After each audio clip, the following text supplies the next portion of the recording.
সকল জল্পনা কল্পনার অবসান ঘটিয়ে অবশেষে ম্যাচ পেলেন লঙ্কান প্রিমিয়ার লিগে তাসকিন আহমেদ। তাসকিন আহমেদ যখন দল পেয়েছিলেন তখন সবাই নিশ্চিতভাবে ধরে নিয়েছিল হয়তোবা তাসকিন প্রথম ম্যাচ থেকেই দলের সাথে যোগ দিয়েছেন, নিশ্চয়ই প্রতিটা ম্যাচই খেলবেন।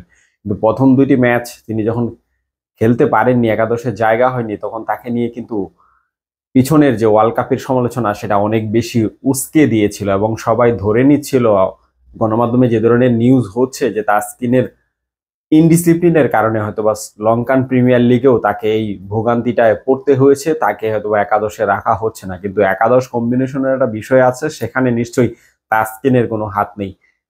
শেষ মুহূর্তে অবশেষে তাসকিন কিন্তু আজকে একাদশে সুযোগ পেলেন এবং শরীফুলের দলের বিপক্ষে আজকে সুযোগ পেয়ে তিনি কিন্তু দুর্দান্ত বোলিংটা করেছেন। আপনারা শুরু থেকে যদি দেখেন, তাসকিন আহমেদ প্রথম ওভারে 12 রান দিয়েছিলেন, এর পরের ওভারে এসে তিনি কামব্যাক করেছেন, উইকেট পেয়েছেন। 3 ওভার শেষে তাসকিন আহমেদ কিন্তু দিয়েছিলেন মাত্র 19 রান।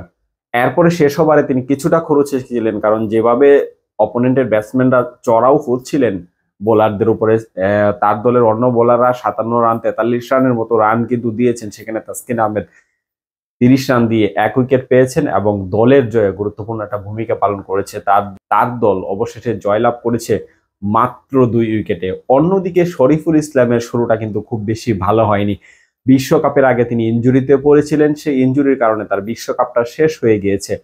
সেই বিশ্বকাপের পরে লঙ্কান প্রিমিয়ার লিগে তিনি যে দলটা পেয়েছেন, সেই দলে আজকেই প্রথম ম্যাচটা খেলেছেন। শরীফুল ইসলামও নিজের ব্যক্তিগত প্রথম ম্যাচ খেলেছেন, সেখানে তিনি নামের প্রতি আসলে সেভাবে সুবিচার কিন্তু করতে পারেননি।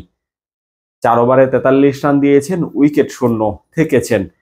এই যে অবস্থা, তাসকিন আহমেদ এবং শরীফুল ইসলামের যে মনস্তাত্ত্বিক লড়াই বিশ্বকাপে আমরা দেখেছিলাম, তাসকিন আহমেদ যদি একাদশে না থাকেন তাহলে শরীফুল ইসলাম কেন নয়, এবং শরীফুল ইসলাম কেন একটি ম্যাচও খেলার সুযোগ পেলেন না। এই যে জল্পনা কল্পনা, সেই জল্পনা কল্পনার অবসান নিশ্চয়ই বিশ্বকাপের মধ্যেই হয়ে গিয়েছে। কিন্তু একে অপোনেন্টের বিপক্ষে, অর্থাৎ একই জায়গায় যে দুইজন লড়াইটা করেছেন, সেই লড়াইটা কিন্তু এখনো চলমান আছে। সেই লড়াইটা মাঠে কিন্তু গড়িয়েছে লঙ্কান প্রিমিয়ার লিগে। যদিও সেটা একটা প্রিমিয়ার লিগ, কিন্তু বাংলাদেশের দুজন পেসার একে অপরের বিপক্ষে লড়েছেন এবং সেখানে ভালোভাবে, বলা যায় ভালোভাবে উতরে গিয়েছেন তাসকিন আহমেদ এবং তার দল জয়লাভও করেছে। কিন্তু শরীফুল ইসলাম ভালো করতে পারেননি, তার দল 2 রানে হেরেছে। যদিও তাসকিন আহমেদকে নিয়ে বারবার কথা হচ্ছিল, তাসকিন আহমেদ গণমাধ্যম কর্মীদের দ্বারা তিনি আসলে যেভাবে হেনস্থ হয়েছেন, তিনি নিজে বলেছেন যেভাবে হেনস্থ হয়েছেন বিশ্বকাপের পরে, এই মুহূর্তে তার জন্য পারফর্ম করাটা অনেক বেশি জরুরি ছিল এবং বিশেষ করে তার এই সময়টাতে পারফর্ম করে যাওয়াটা অনেক বেশি ডিফিকাল্টও ছিল।